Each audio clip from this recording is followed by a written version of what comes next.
propriétaires, on entretient nos patrimoines. En revanche, le fonctionnement, c'est le fermier qui va prendre. C'est là où on a un avantage, nous. Oui, mais en l'occurrence, cette année, par exemple, on prend 700 000 euros de travaux. Parce que, et je dis pas le contraire. Et si on l'avait vendu... Eh bien, mais vous ne vendrez pas ça. Vous ne vendrez pas ça, je peux vous dire que vous allez en tirer, parce que je connais, vous allez en tirer, et personne ne fera les travaux derrière, on aura des problèmes innommables. Et à un moment, effectivement, on entretient nos patrimoines. C'est comme si la vieille piscine, on avait dit, allez, on ne fait pas les travaux, elle est dégueulasse, démarrez-vous. Eh bien, je peux vous dire que derrière, vous aurez un gars qui aurait mis l'entrée à 50 ou 70 euros. Voilà. Mais monsieur le maire, il n'y a pas un marché concurrentiel sur les piscines à Maison Lafitte?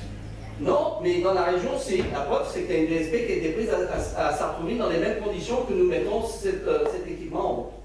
Donc voilà, où on vend, et à ce moment-là, on en tirera des tripunettes et je ne sais pas ce qui viendra derrière. On aura ensuite d'autres problèmes qui vont se poser en termes de destination de cet équipement. Parce que le problème des écuries, d'une manière générale, c'est les gens qui les achètent pour se dire à terme, je vais faire une bonne opération immobilière. Suivez mon regard. C'est-à-dire que si un jour il n'y a plus de zone hippique, eh ben, comme ça je ferai une affaire. Mon collègue achète des écuries dans cette perspective, et je les attends au tournant. Mais là, c'est la même chose. Donc je préfère que la ville, je vous le dis très net, garde cet immobilier, parce que de toute façon, c'est un patrimoine qui ne va pas perdre sa valeur et qu'on verra comment ça se passe dans les années futures. Moi, je ne peux pas vous garder que la Tour Eiffel, demain matin, sera toujours là. Hein.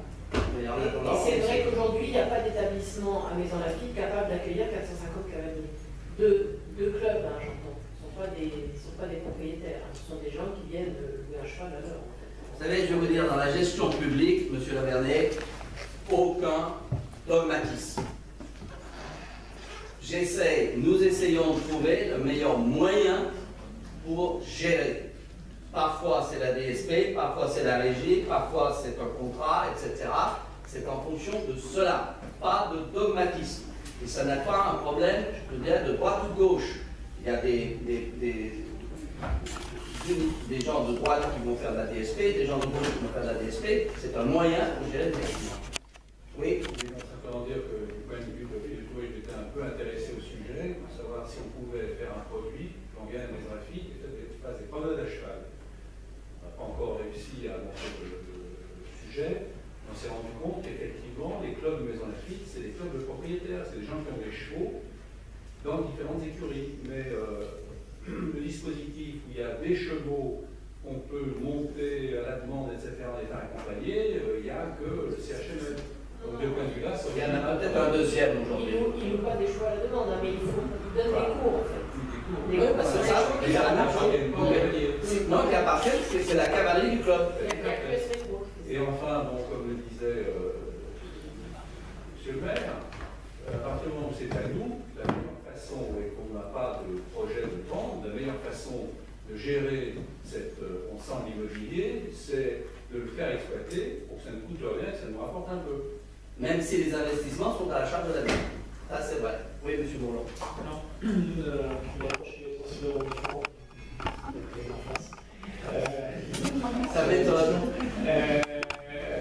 Non, mais simplement, une question derrière, dans les éléments de la prestation, favoriser l'aspect éducatif et pédagogique des activités du centre.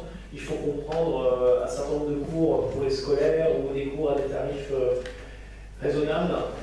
Voilà, ça, il y a 6 classes de la ville qui vont au CHML pour faire des classes de poney.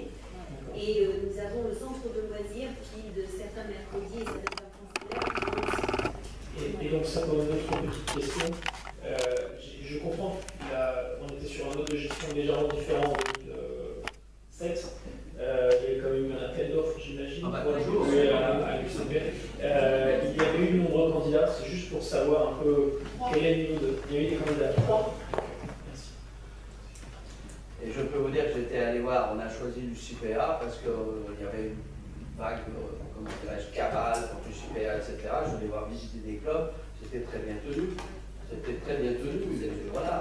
Donc, on n'a pas eu de problème ces dernières années avec l'UCPA en termes de prestations. Vous voyez ce que je veux dire? On n'a pas eu ce problème-là. On a malheureusement eu un mort un jour, qui est tombé, etc. Mais c'était d'ailleurs le directeur. Mais cela étant, la preuve, c'est que le nombre des adhérents, a augmenté ces dernières années, puisque il n'y a pas ce moment c'était 370, et maintenant on est à 455.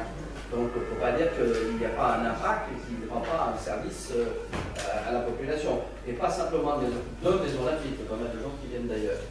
Voilà. Bon, alors, monsieur Lavernet, est-ce que vous abstenez au lieu de voter contre? Non, je trompe. Comment?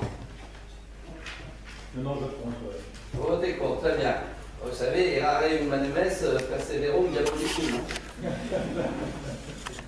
En toute amitié, comme vous savez. Bien, mais c'est le seul matin que je connaisse. Bon, alors donc, combien général? Vous êtes combien là? Vous avez les pouvoirs, tout ça, c'est bon? Oui, plus Charles Géligne. Oui, c'est bon, hein. D'accord. Allez, ok. Le reste, c'est bon? C'est bon, merci. Alors, monsieur.